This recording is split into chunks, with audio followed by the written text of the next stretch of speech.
Hey guys, how's it going? DUJ2 here, and welcome back to Fortnite Save the World, and welcome to...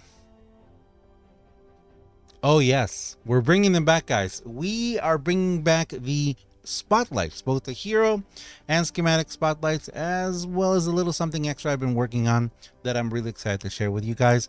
For those of you who don't know, I used to do a long time ago, and with other games, spotlights, both of heroes, mechanics, medals, and such. And I'm bringing it back. So we're going to start with GIA or Gaia, whatever you want to call her. I call her Gaia. GIA. I'm going to switch back and forth. So we're going to talk about her. We're going to take a look at her. I'm going to show you guys the loadout that I'm going to be running with her. And I may or may not include at the end a little bit of gameplay, kind of showing, off how to use with her. But I'm thinking that in the spotlights, I'm going to just focus on the actual character, on the hero and the hero loadout. Talk about it, explain to you guys my reasoning and all.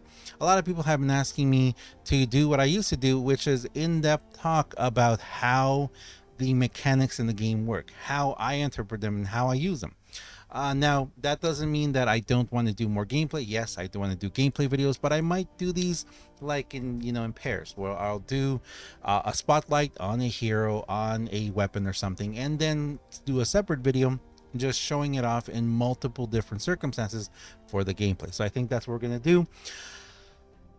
So we're going to jump into this, guys. We're going to talk about her. We're going to show you guys what loadout I'm going to be using. And I want to talk a little bit about her as the lore of her too, and what I think is going on here, because the story that we got, I kind of feel doesn't really match her as a character, as a hero. Our lore in Save the World, you guys know, is different than Battle Royale, so it's kind of interesting. Okay, so we're going to jump into this, guys, but first, thank you for watching. Thank you for being here. Thank you to everyone who's a member that comes to the streams. Thank you to everyone who uses my career code DUJ2 right here. Thank you very much. You guys are awesome. I appreciate it. Don't forget that we have a giveaway for 1,000 V-Bucks. Link will be down below in the description. Let's go. So, who is GIA? So, GIA, Gaia, whatever you want to call her. What we've seen, and this is the thing, I have only very recently started playing Battle Royale a little bit more. And I'm kind of learning a little bit about the lore and the backstory of things in Battle Royale. But in Save the World, we were introduced to GIA in a questline. The questline that is currently going on right now, actually. Brawl of the Wild. Let me show you guys this real quickly here. Bloop, right here. Nope, not there. There. Right there. Brawl of the Wild. So in the Brawl of the Wild questline, which I just saw, she's over here too. There is Brawl of the Wild questline.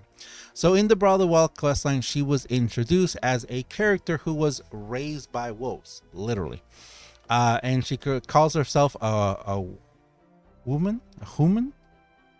I forget what she calls herself, but basically she considers herself half wolf, half human. Now, as you guys can see right up there, she's blue. Also, if we just take a look at her character, we'll take a look at her character real quick. She's got some bone stuff there, some skulls. She's got what looks to be kind of like a prehistoric armor kind of thing with bolted on, okay, and with a little bit of rust. So I don't know if this is all metal or if this is like scales or armor from some other a dinosaur or creature. She's got herself some gloves, one which says Raptors. She's got a sword, and she's got some more armor on her clothes, on herself, and some more bones and stuff like that, as well as sneakers. So just by looking at her, I would think that she is set in sort of a kind of prehistoric dino kind of thing, which maybe she got sent back in the past. When I first saw her, I thought, oh, we're going to get another dino hero. So I was going to say another dino nugget. So in the historic heroes here, if you see, let's go to Ankylokyle. So if we take a look at Ankylokyle really quickly, well, I don't see his full armor here, but if you see, they've kind of got like a similar thing. Now, in Save the World, we know that these heroes right here, these are actually, they are dressing up for a pajama party. So these are kind of like kigurumis, if you know what that is. Very interesting. It's not like her, where we look at her and we are definitely seeing her as more of a rough and tough kind of, brawler kind of character. Now, yes, I understand this if we look at it from the point of view of, she is a wolf, kind of half wolf. They've been kind of fighting with the wolf, with the raptors for a long time, so I can understand why she would have that kind of armor. I kind of get it, although I don't know why she has the raptor thing on there. I mean, I kind of think like she's more of a raptor fan or a dinosaur fan than an enemy. But anyway, so that's just my analysis, just looking at her like there. And apparently she is our first wildlife hero, which we apparently, hopefully, will get more. Cross your fingers for future updates. So let's take a look. That is her introduction. Let's take a look at how I'm going to be using her, because being the very first wildlife character, we don't really have anyone else to pair her with. She has a Vital Bond. Tame wildlife, heal the player for 15% of the damage on attack. And Vital Bond, tame wildlife, heal the player for 30% times their damage on attack. Heroes heal their tame wildlife for 15% their damage when they deal damage. Now, right there, I would tell you healing. Okay, so this is healing based. So because it's healing based, we don't really need a healing support hero. More on that in a second. She is an Outlander, and she has the Phase Shift, Seismic Smash, and Teddy. Now, of course, this means you could build her in 3 different ways. You could build her as a Phase Shift kind of damage. We know we have different Phase Shift. You can build her as a Seismic Smash damage, or you can build her as a Teddy damage if you want to focus on her abilities. Apart from that, like I said, you are definitely going to be, if you're using her in support, which we are, in main, if you're going to be using as her main, then you're looking to tame wildlife. If it's going to be wildlife that damages, you're going to need a wolf or a raptor. That's where I would go. So you want to definitely find yourself that and go for it there. It doesn't really increase the damage of wildlife, which I kind of hoped it would, but maybe in the future we are going to have other wildlife heroes that are going to increase the damage of the wildlife. So heals with wildlife, heals the wildlife heals you, and you can build her either way you want. I am going to build her in a Seismic Smash.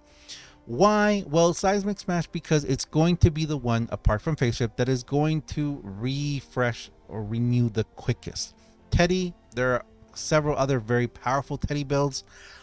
You could build her with that and kind of have the wildlife in support thing.